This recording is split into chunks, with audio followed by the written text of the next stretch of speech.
11월 4일과 12월 2일 두 번 남았는데 7회차 원래 세미나 강사님도 소개하고 해볼까 합니다. 1시간 정도는 강의하시고요. 한 5분에서 10분 정도 질의응답 해주시고 나가실 거예요. 김진장 대표님 모시겠습니다. 감사합니다. 과분하게 환영해 주셔서 감사드립니다. 저는 목회대타 연구소 혹시 아시는 분 한번 손 한번 들어봐 주시겠어요? 자, 보이시죠? 매주 2만 명의 목사님들이 저희 주간 리포트를 보고 계십니다. 이 책은 저희가 해마다 발간을 하고 있습니다. 올해도 지난 9월 말에 저희가 발간을 해서 지금 서점에서 판매되고 있는데요.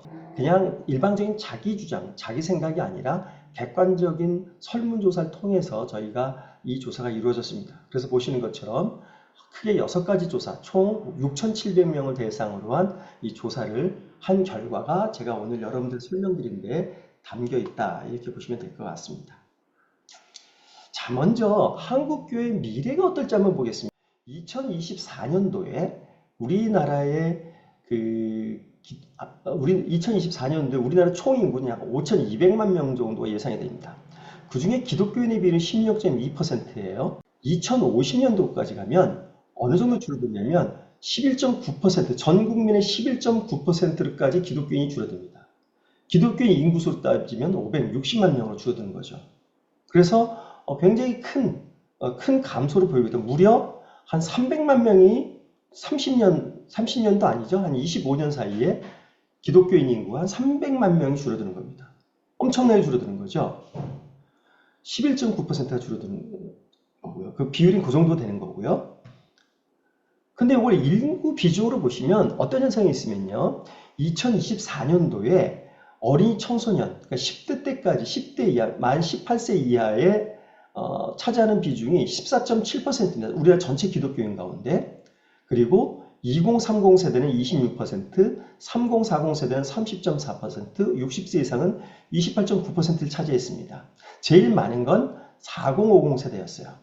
시간이 갈수록 어린이 청소년 줄고 2030 세대 줄고 전 세대가 다 줍니다. 뭐만 늘어나냐면 60세 이상이 2024년도 28.9%에서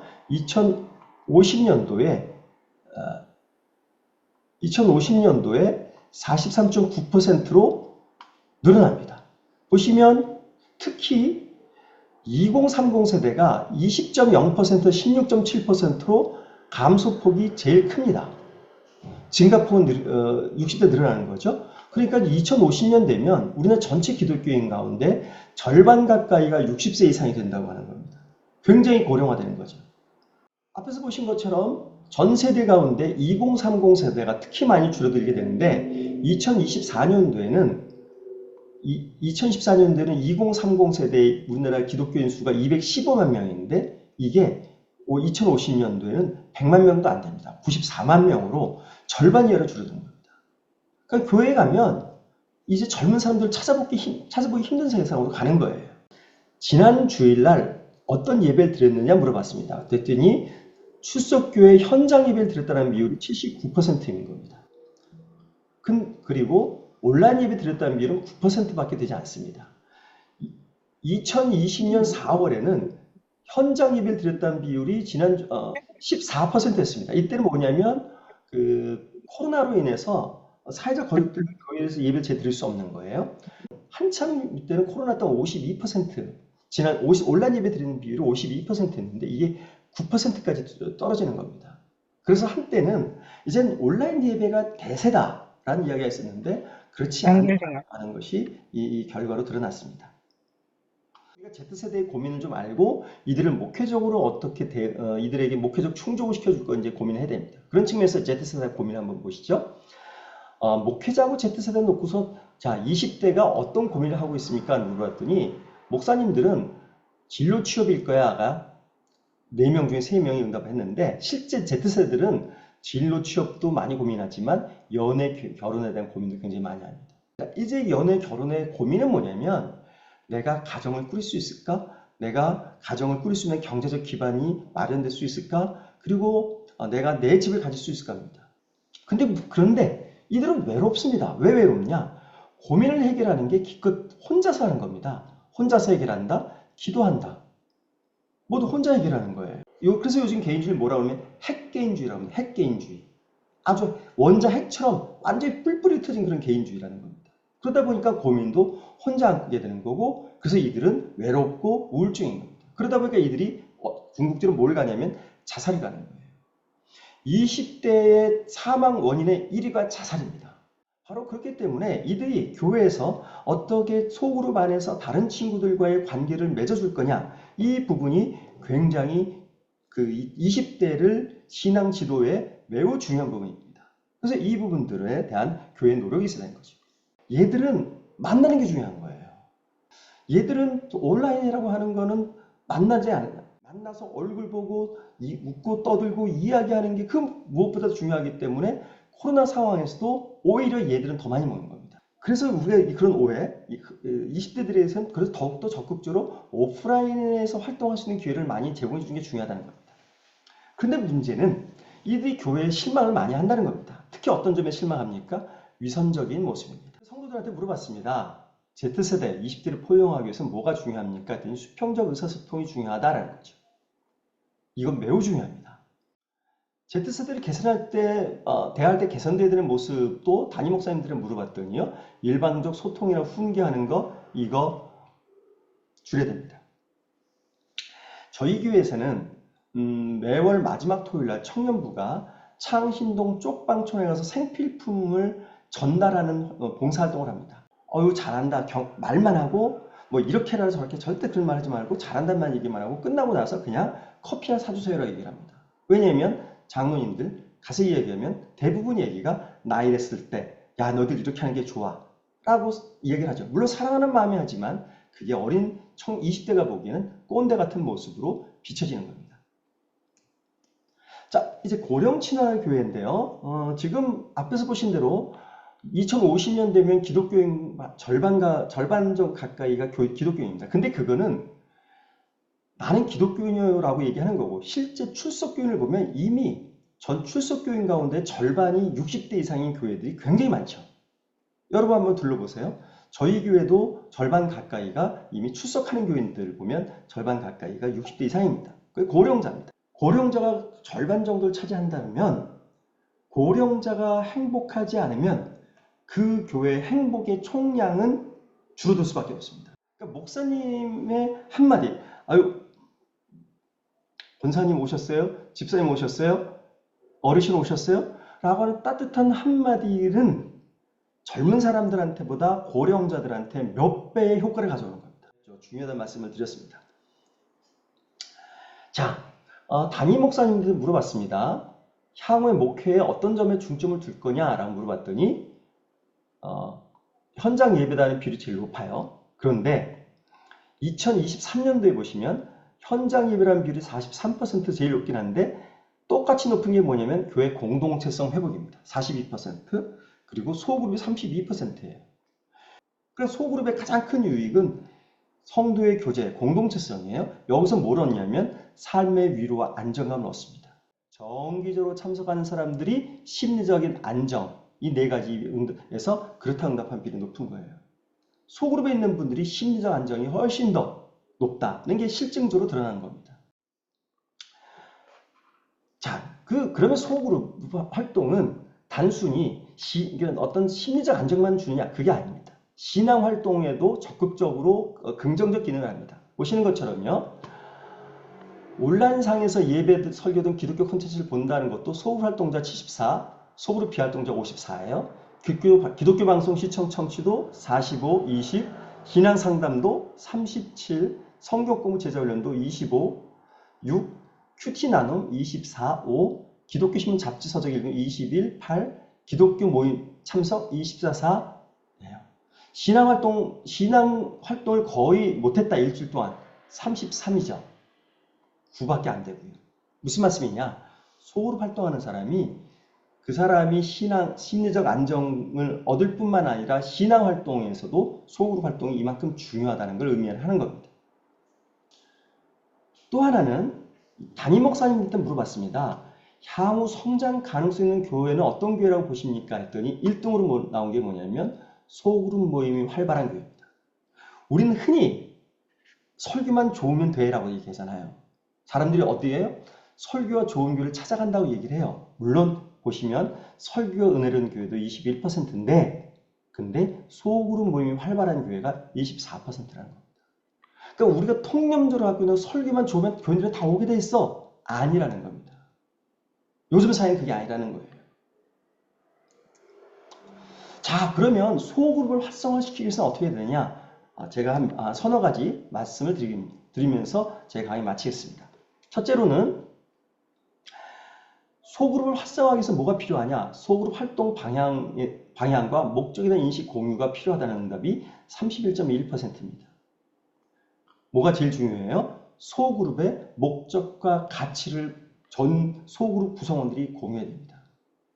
소그룹 중에서 아주 유명한 게 있습니다. 뭐냐면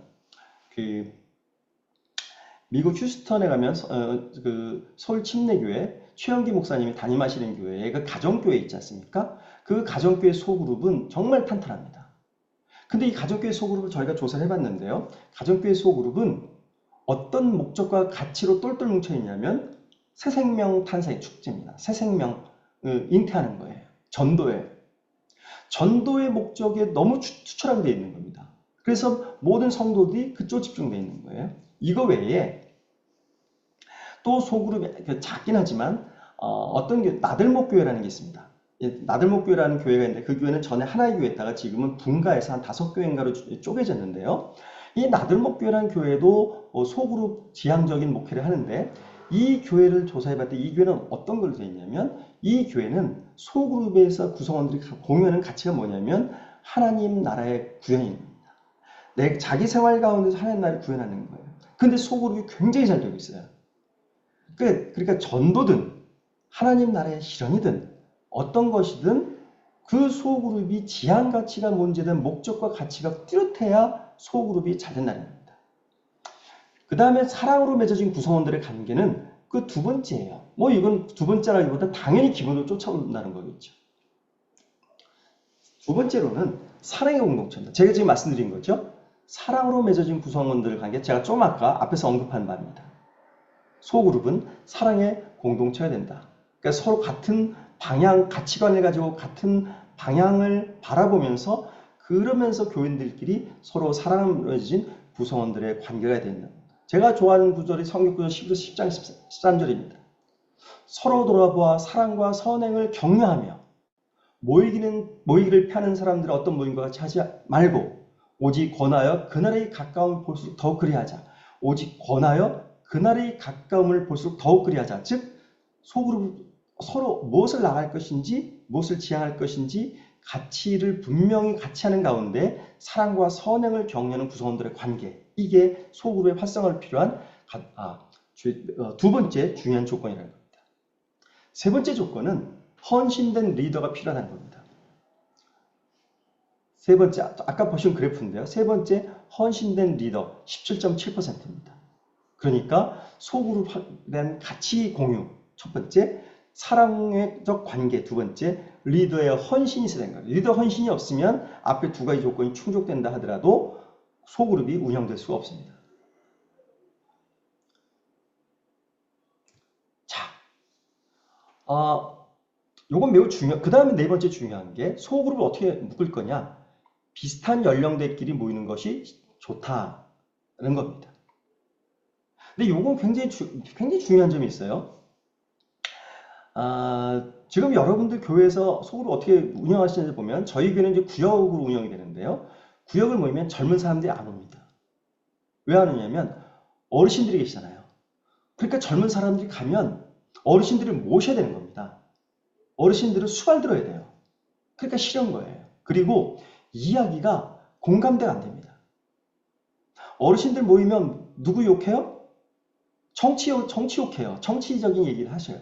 근데 그 정치적인 발언들이 젊은 사람들하고 전혀 완전히 상반된 이야기를 하셔요. 그러니까 젊은 사람들이 그 이야기를 견디지 못하는 겁니다.